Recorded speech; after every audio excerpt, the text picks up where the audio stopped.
జై శ్రీమన్నారాయణ శ్రీనివాస గోవింద గోవింద. ప్రతి ఒక్కరూ దయచేసి ఆలోచన చేయండి.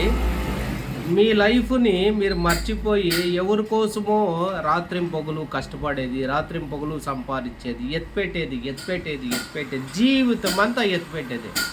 నువ్వు తినిందిలే, నువ్వు తాగిందిలే, సంపాదించి ఎత్తిపెడతా అంటావు. ఒకరోజు పుట్టుక్కున బాగలేకుండా ఏమో అయ్యి చనిపోతావు. ఆ డబ్బులు ఎవరు తిన్నట్టు?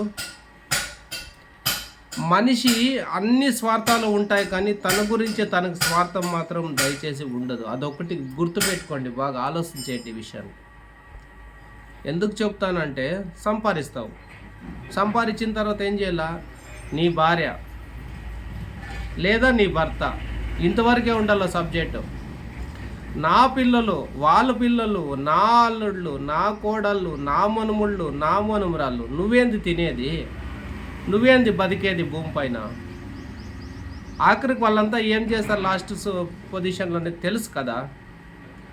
ప్రతి మనిషి సంపాదించే స్వార్థం ఎట్లుంటుందో, సంపాదించిన తర్వాత తినే స్వార్థము, తాగే స్వార్థం కూడా అట్లే ఉండాలి. నువ్వు తిని నువ్వు తాగి తర్వాతే ఏదన్నా చేయి, దయచేసి అర్థం చేసుకోండి.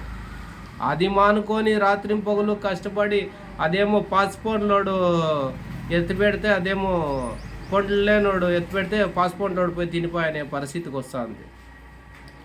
అన్నీ పోగొట్టుకున్న తర్వాత లాస్ట్లో ఏడ్చేకంటే బాగున్నట్లే తెలుసుకోండి. దయచేసి మీరు తిని మీరు తాగి తర్వాత కావాలంటే వేరే ఏమన్నా చేసుకోండి.